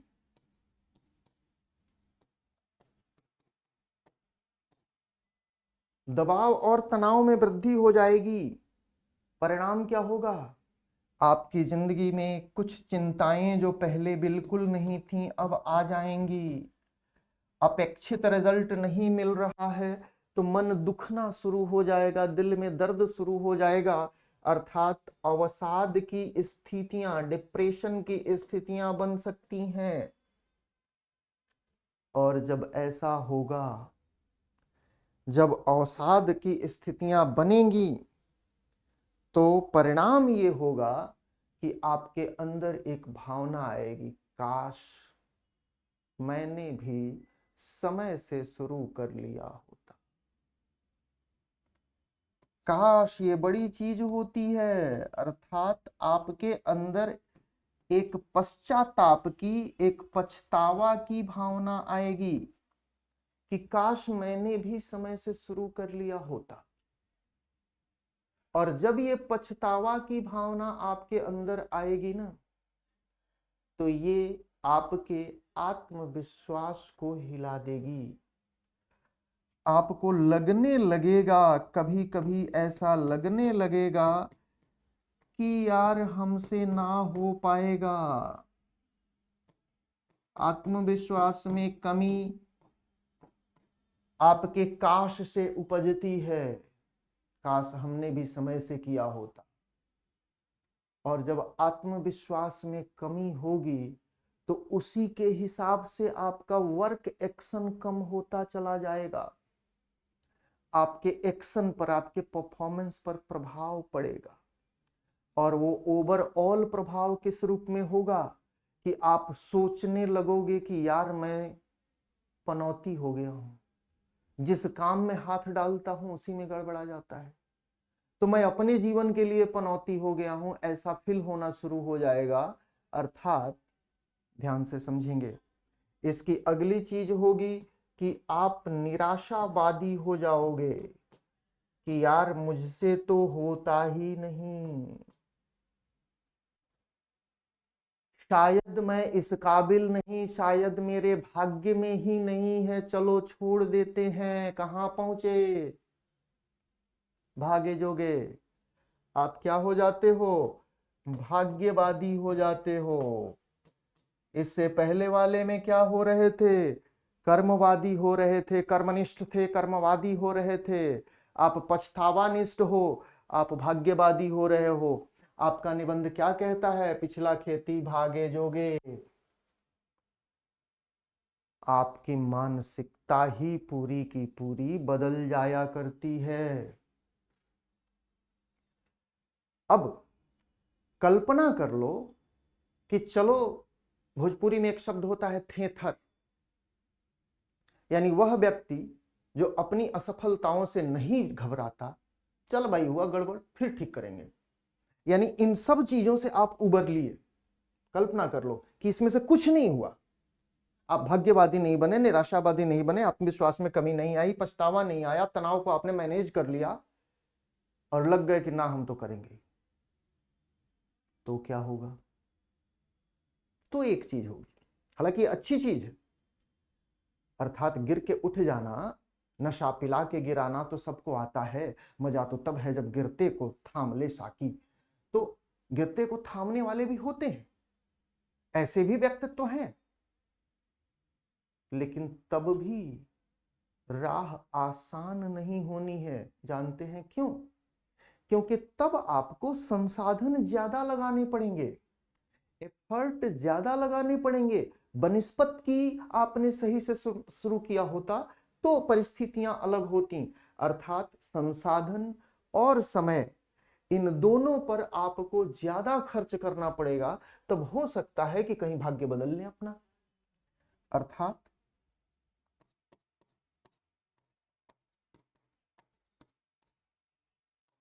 संसाधनों पर अधिक व्यय होने की संभावना होती है। अब आप 3 ही महीने के लिए आए, हमारे पास आए, एडुटेरिया में पहुंचे, सर 3 महीने के लिए आए हैं, हमें टारगेट कोर्स दे दीजिए। हमने दे दिया, 3 महीने के लिए दिया हमने। आपने पढ़ना शुरू किया, हमने घुट्टी पिलानी शुरू करी। अब भाई हम कोर्स पूरा करने की जिम्मेवारी ले सकते हैं, वो कोर्स आपके अंदर कितना गया ये आपकी जिम्मेवारी है ना। अब आप क्या करोगे? उसके पैरेलल कुछ किताबें खरीदोगे, कुछ और कहीं से नोट्स खरीदोगे, हो सकता है कि 1-2 क्लास कहीं और से खरीद लो। आप कई चीजें करोगे क्योंकि आपके दिमाग में है कि 3 ही महीना में तो करना है। परिणाम क्या होगा?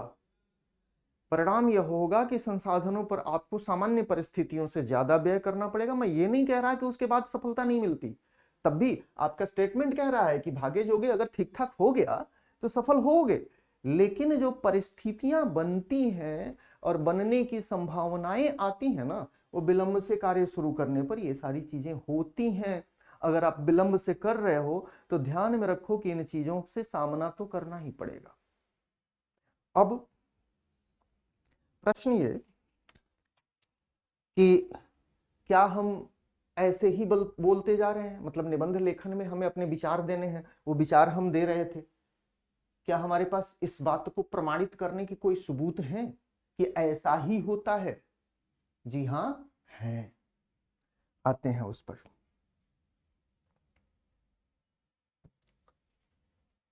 हम अपनी जिंदगी के वास्तविक एग्जाम्पल से चीजों को समझने जा रहे हैं कि हमारे पास हाँ है प्रमाण कि ऐसा ही होता है। अब मैं आपको प्रमाण देता हूं। एक प्रमाण है नोकिया। एक वक्त था जब मोबाइल फोन का मतलब नोकिया हुआ करता था, पूरे इंडियन मार्केट पर छाया हुआ था और वर्ल्ड मार्केट पर छाया हुआ था ये नोकिया। आज कहीं नहीं है। क्यों नहीं है? क्योंकि जब मोबाइल फोन की टेक्नोलॉजी बदल रही थी उस वक्त इसने खुद को नहीं बदला, और जब इसने बदलने का निर्णय लिया तब तक स्मार्टफोन की तमाम कंपनियां मार्केट में कैप्चर कर चुकी थी, चल नहीं पाया। Let start. सफलता गारंटेड कि विफलता गारंटेड?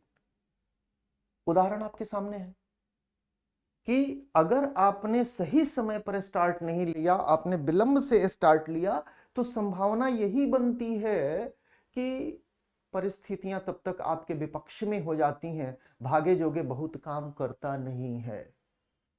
दूसरा एग्जाम्पल हम अपने भारत के इतिहास से लेते हैं। सुभाष चंद्र बोस और आईएनए। कभी आपने सोचा है कि जो आईएनए 1943 में गठित होती है, अगर वो 33 में 30 में गठित हुई होती तो भारत का इतिहास क्या होता? सोचिए इस बात को। सुभाष चंद्र बोस की कर्तव्य निष्ठा पर, देश प्रेम पर, उनके डेडिकेशन पर, पैट्रियटिज्म पर कोई क्वेश्चन नहीं है। लेकिन काश सुभाष चंद्र बोस जो देश से 42 में भागे, कुछ देर पहले भाग गए होते। काश कि ये आईएनए कुछ दिन पहले बन गई होती, तो शायद इस देश का इतिहास ही कुछ और होता, किसी और ढंग से लिखा गया होता। लेकिन सुभाष चंद्र बोस, नेताजी एक्टिवेट तब हुए जब यहां पर उनकी सारी परिस्थितियां उनके विरुद्ध हो गई। उनको लगा कि यहां रह के मैं वो कर नहीं सकता जो करना चाहता हूं, तब वो यहां से गए। लेकिन जिनका सहारा उन्होंने लिया, उनके लिए परिस्थितियां खुद ही उल्टी हो गई। परिणाम क्या हुआ कि जैसे ही जापान का सरेंडर हुआ, आईएनए का भी हो गया। अर्थात यहां पर एक सही स्टार्ट की जरूरत थी, जो कि समय से नहीं हुई। परिणाम की ये देश के स्वर्णिम इतिहास में लिखी जाने वाली चीज बहुत कम हरफों में लिखी गई है। उसी तरह से अगला एग्जाम्पल ले लें, याहू सर्च इंजन। आप सब ये जानते होंगे कि एक वक्त था जब दुनिया में ये एकमात्र सर्च इंजन हुआ करता था, और भारत ही नहीं वैश्विक स्तर पर इंटरनेट क्रांति को जमीन पर उतारने में याहू का बहुत बड़ा योगदान रहा है। बावजूद उसके याहू ने अपनी तकनीकों में जो सुधार करने थे वो नहीं किए। उस बीच में नई नई सर्च इंजन कंपनियां सामने आती चली गई और मार्केट पकड़ लिया। तो जब जो परिवर्तन जिंदगी में जरूरी है, अगर वह उस ढंग से नहीं आता है, तो जाहिर सी बात है कि आपकी सफलता भी विलंबित हो जाती है। उसी तरह एक एग्जाम्पल और ले लें, इंडियन हॉकी टीम। आपको मालूम है कि हम हॉकी के बादशाह हुआ करते थे, लगातार 8 बार वर्ल्ड कप जीता। ध्यानचंद के स्टिक का परीक्षण किया गया कि कहीं उसमें कोई चुंबक तो नहीं लगा कि गेंद आती है तो स्टिक छोड़ती ही नहीं।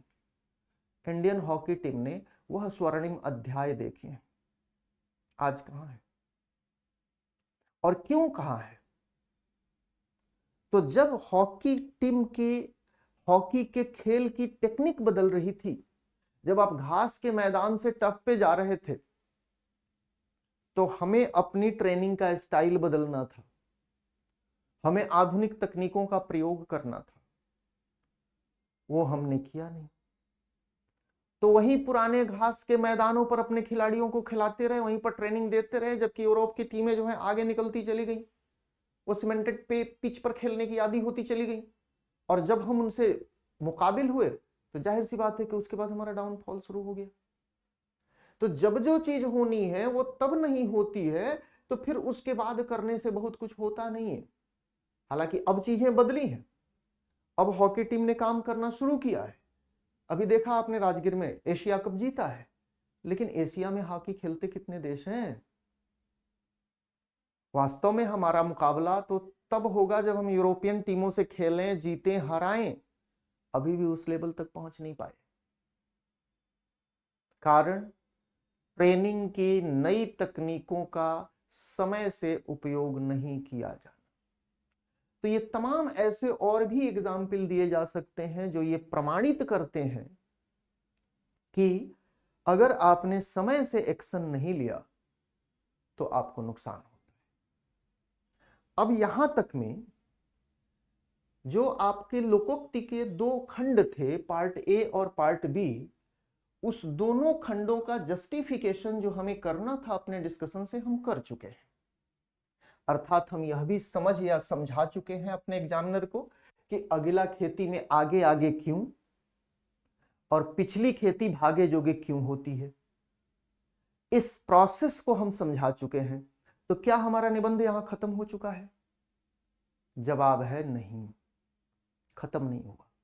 अभी हमें कुछ और भी लिखना है। वो क्या लिखना है? तो अभी आपको शुरू में बताया गया था कि ये समाज द्वारा निकाले गए निष्कर्ष जो कि मैक्सिमम पॉपुलेशन के अनुभव को प्रतिबिंबित करते हैं। सामाजिक सत्य है, तो सामाजिक सत्य कभी भी बहुत ज्यादा यूनिवर्सल नहीं होता, पहली चीज।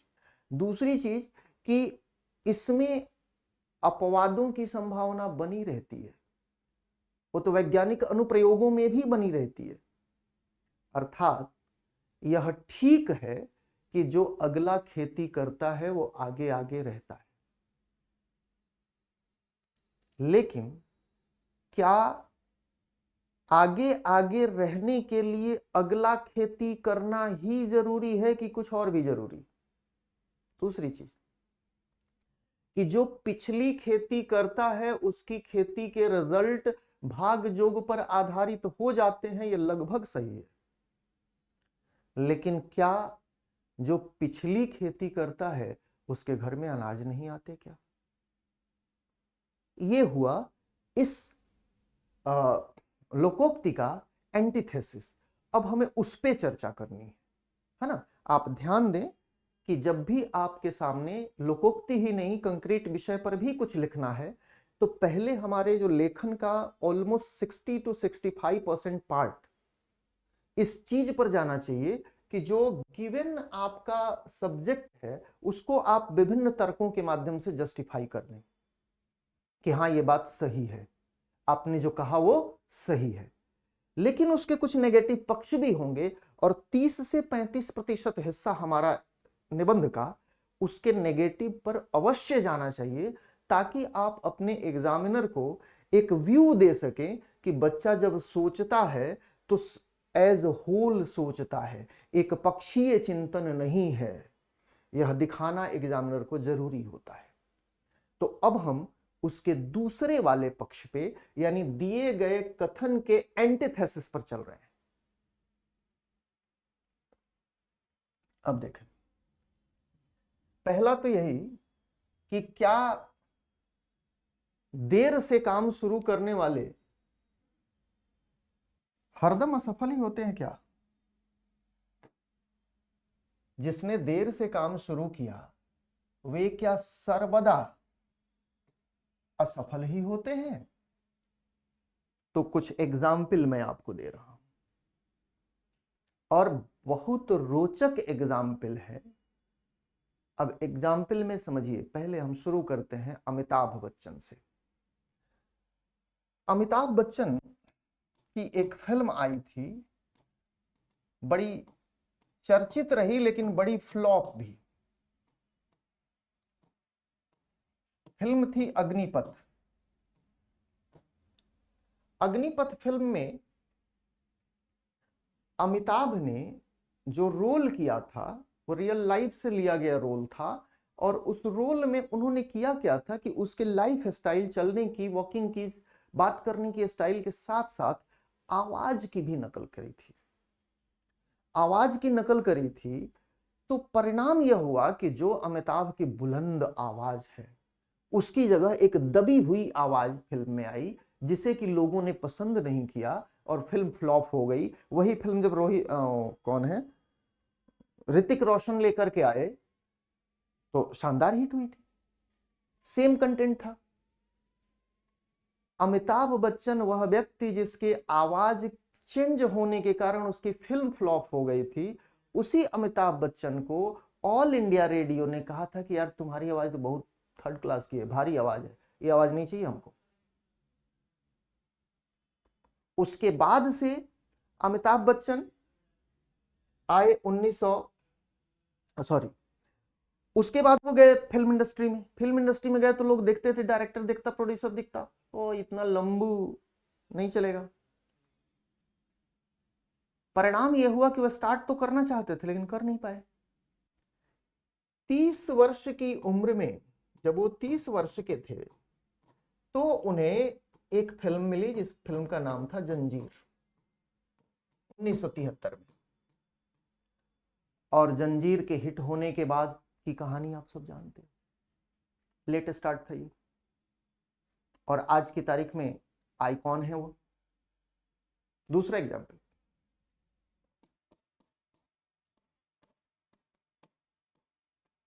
Jack Ma. इसने 35 वर्ष की उम्र में काम शुरू किया। क्या लेके आया? दुनिया पूरी जानती है अली बाबा को। स्टार्ट कब लिया इसने? 35 की उम्र।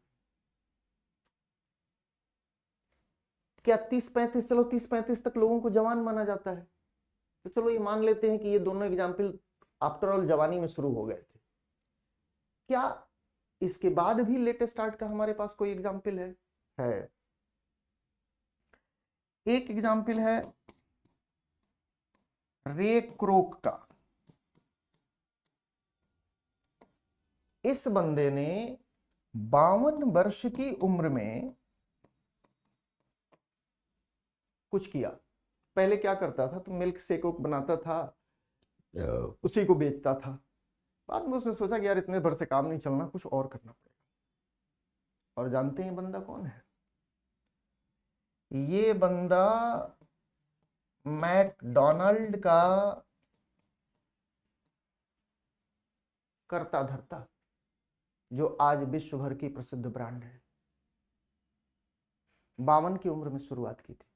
क्या इससे आगे की उम्र में भी शुरुआत के हमारे पास कुछ एग्जाम्पल है? बिल्कुल है। एक नाम है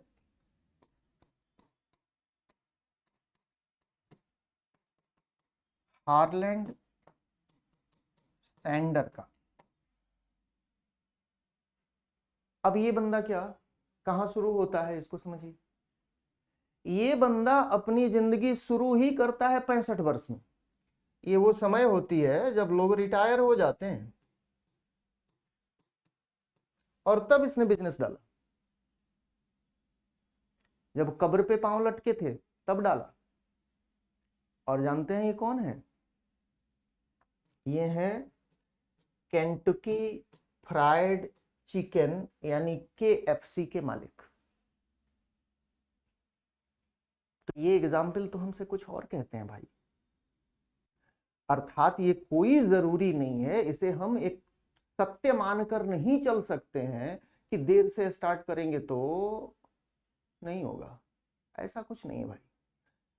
कम से कम इनका तो आप देखिए 65 साल की उम्र में चालू किया KFC, पूरी दुनिया भर में ब्रांड ये फैला हुआ है। अर्थात ये कोई जरूरी नहीं है, ठीक है, अमूमन ऐसा होगा कि पिछली खेती भागे जोगे जाएगी, तो कुछ लोगों के भाग योग काम करेंगे ना भाई। अगर ये मान भी लेते हैं तो कुछ लोगों के तो भाग योग काम करेंगे। अर्थात ये सर्वमान यूनिवर्सल सत्य नहीं होगा। दूसरी एंटीथेसिस कि क्या जिन लोगों ने सही समय पर शुरू किया वो सफल हो गए हैं सब। पहला खंड लेते हैं कि क्या जिन लोगों ने अगली खेती करी वो आगे आगे रहे क्या, ये भी कोई जरूरी नहीं है, अमूमन है, लेकिन इसे हम एक सर्वमान्य सत्य मान के नहीं चल सकते कि आगे चलेंगे तो पहुंच ही जाएंगे। अरे बीच में भी तो ठोकर लग जाती है यार। अर्थात ध्यान देंगे, जिंदगी में सफल होने के लिए सही समय पर शुरुआत एक शर्त है, लेकिन एकमात्र शर्त नहीं है। उसके साथ कुछ और चीजें जब मिलती हैं ना, तब सफलता मिलती है। अब वो कुछ और चीजें क्या हैं, तो ध्यान दें। आपने जिस काम को हाथ में लिया उस काम को करने की क्षमता आप में है कि नहीं है, कार्य क्षमता। अब मुझसे कोई कह दे कि चलिए मैं आपको गाने की रियाज कराता हूं, गीत गाने की प्रैक्टिस कराता हूं, तो मेरे से इस जन्म में तो नहीं होना, क्योंकि वो क्षमता ही नहीं है मेरे में। अब चाहे मैं सही समय पर ही स्टार्ट लूं, क्या हो जाएगा, वो एबिलिटी नहीं है वर्क की हमारे में, तो हम उस पे चाहे जो करें कुछ नहीं होना है। दूसरी चीज कि हम जो करने का काम हाथ में ले रहे हैं उसके प्रति हमारा दृढ़ संकल्प और कर्तव्य निष्ठा,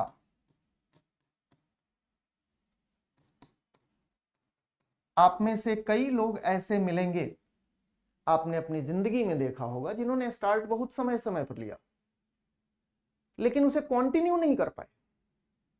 कुछ दिनों तक मजेदार लगता रहा उनको, कुछ दिनों तक काम किया, उसके बाद छੱड दो यार, ये नहीं करेंगे, कुछ और करते हैं। लक्ष्य के प्रति समर्पण नहीं है, लक्ष्य के प्रति दृढ़ संकल्प नहीं है, और लक्ष्य को हासिल कर लेने की कर्तव्य निष्ठता नहीं है, तो भले समय पर शुरू कर लो, कुछ नहीं होना है। तीसरी चीज कि काम जब करने उतरो, आपकी सफलता की बहुत बड़ी चीज है ये तन्मयता, तत्धनमय, तन्मय, उसके में मय हो जाओ, उसमें मिल जाओ। अर्जुन को मछली की आंख दिखी, मछली नहीं।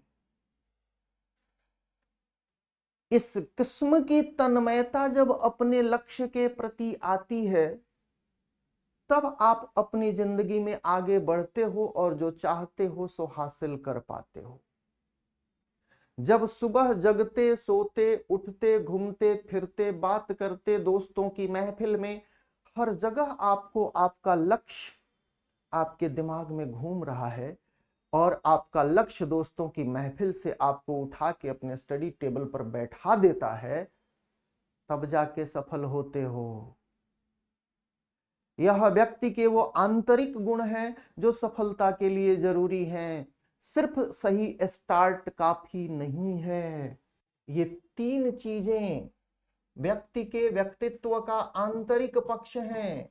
अगर ये नहीं है तो सफलता नहीं है।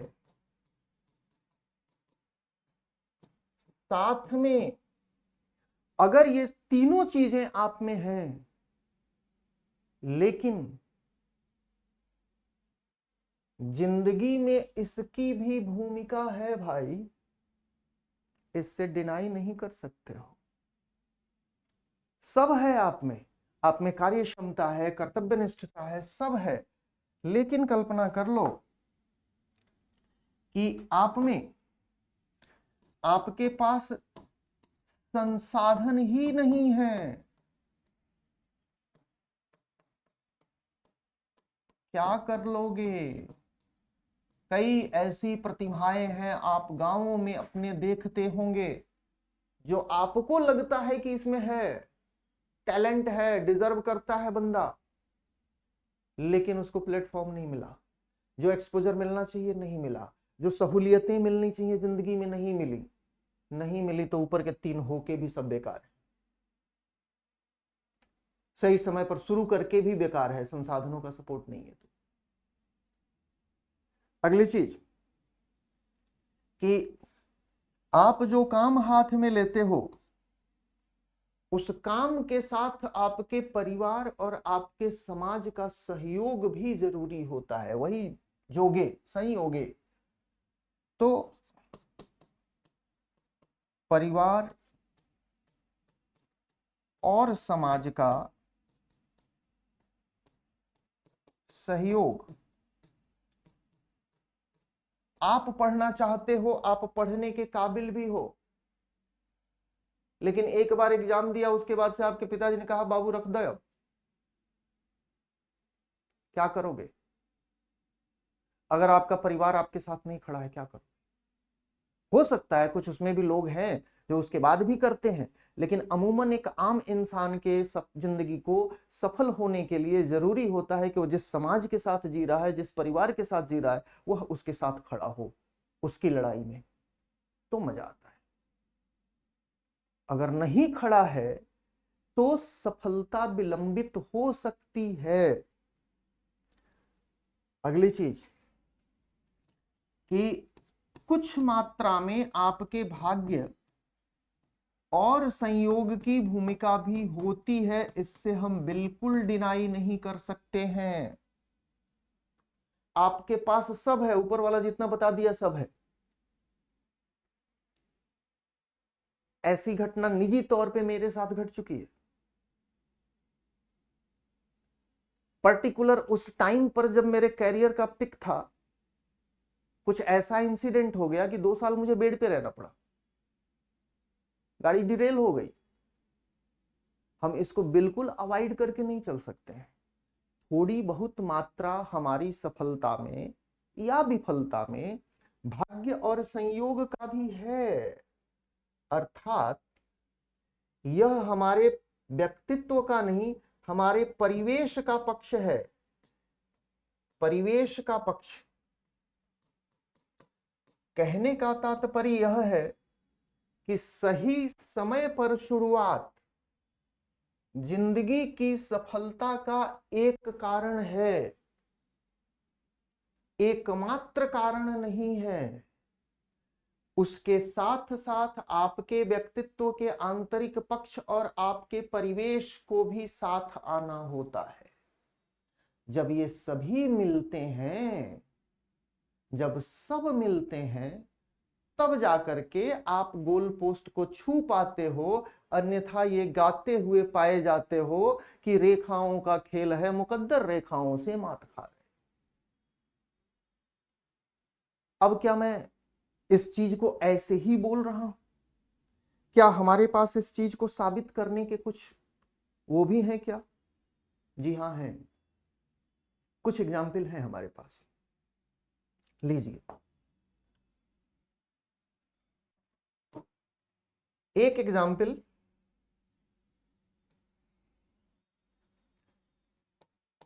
आपको याद होगा जब सचिन तेंदुलकर खेलने आए थे, तो सचिन तेंदुलकर के साथ ही रमाकांत आचरेकर का एक और शिष्य था, विनोद कांबली, और टेक्निक के लेवल पर वो सचिन तेंदुलकर से बेहतर था।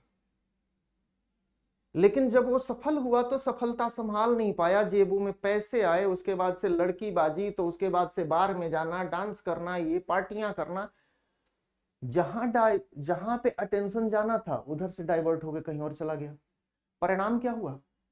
परिणाम ये हुआ कि आज वो पागल है और सचिन क्रिकेट के भगवान है। तो सचिन में ये ऊपर वाली चीजें थी, तो सचिन क्रिकेट के भगवान बन गए। हालांकि एबिलिटी के लेवल पे क्रिकेट समीक्षक यह बताते हैं कि एबिलिटी के लेवल पे, टेक्निक के लेवल पर विनोद कांबली उनसे बेहतर थे, लेकिन आज वो इतिहास है, या मैं आपको एग्जाम्पल के रूप में सुना रहा हूं। उसी तरह से एक कंपनी आई थी, आपने देखा होगा, कंपनी थी किंगफिशर एयरलाइन भारत में।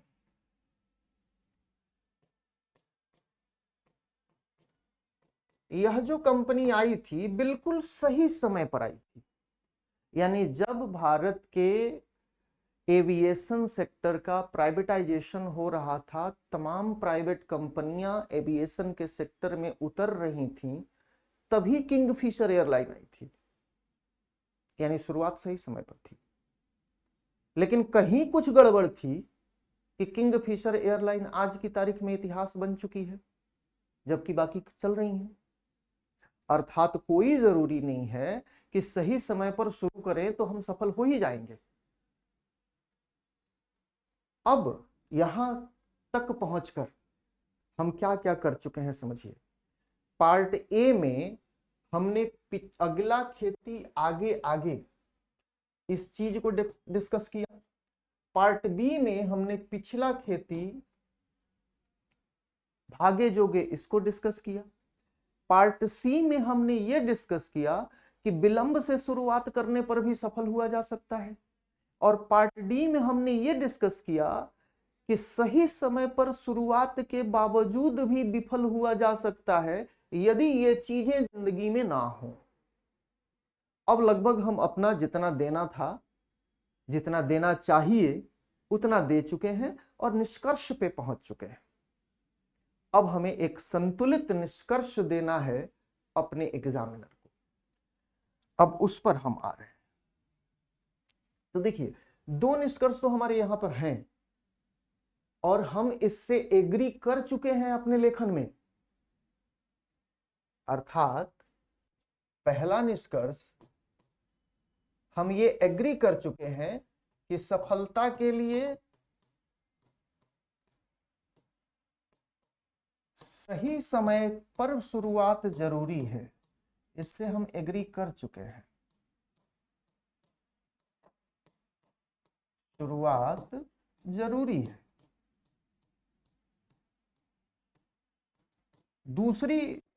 दूसरी जो चीज है जिससे हम एग्री कर चुके हैं कि यदि विलंबित शुरुआत होती है तो परिस्थितियां तय करेंगी कि हम सफल होंगे कि नहीं।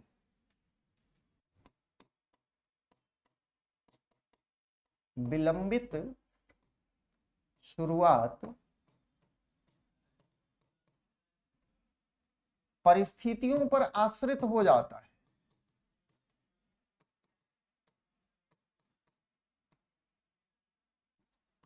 ये दोनों ही वो निष्कर्ष हैं जो परीक्षक ने पहले से हमें दे रखे हैं और हमने उसको जस्टिफाई भी किया हुआ है अपने लेखन में। दो हमने अपने तरफ से ऐड किया है, उन दोनों को भी हमें अपने निष्कर्ष में शामिल करना होगा कि वो दो जो निष्कर्ष, ये दो पहले के दिए हुए हैं, है ना, और हमने उसको बाकायदा विस्तार से लिखा है। अब दो हमने जो दिए हैं वो क्या दिए हैं? हमने ये दिया है कि विलंबित शुरुआत पर भी सफल हुआ जा सकता है। हमने बकायदा प्रमाणित किया है, सफल हुआ जा सकता है। और चौथा निष्कर्ष जो हमने अपनी तरफ से डिस्कस किया है वह यह कि सही समय पर शुरुआत भी सफलता की एक ही गारंटी है, एकमात्र नहीं।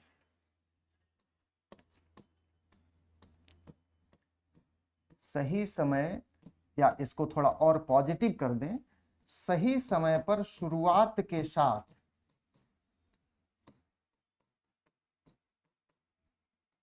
सफलता के लिए कुछ और चीजें भी जरूरी हैं।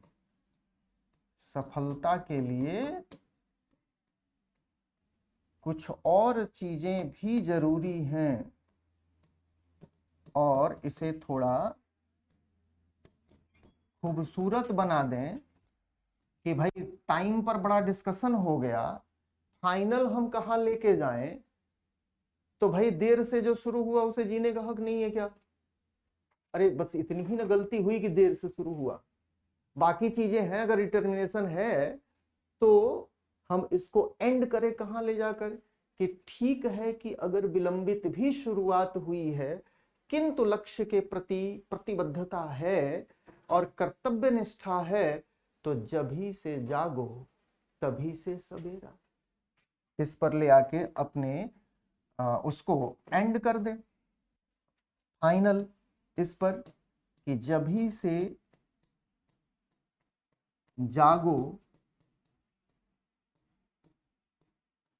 तभी से सवेरा। जब ऐसा आप लिख दोगे ना, और जिस ढंग से जिस क्रम में बताया गया है आपने निष्कर्ष दिया, तो आपका एग्जामिनर खुश हो जाएगा कि यार बड़ी संतुलित ढंग से चीजें रखी गई है ना। अंत में बेहद शानदार पॉजिटिव एंडिंग कर दी है हमने। तो इस तरीके से हम इसको कंक्लूड कर देंगे। आशा है कि इस तरह के फिलॉसफिकल इश्यूज को कैसे डील करते हैं, यही समझाने के लिए आपको यह चीज बकायदा प्रैक्टिकली समझाई गई है। आशा है आपको पसंद आई होंगी चीजें, और चीजें कैसे आपको उतारनी है कागज पर यह समझ आया होगा। चलिए आज के लिए एडुटेरिया की तरफ से आपकी अगली तैयारी के लिए शुभ कामना देते हुए आज की तारीख के लिए इतने पर ही थैंक यू। आगे यदि कुछ चाहिए तो कमेंट करके बताइएगा। धन्यवाद।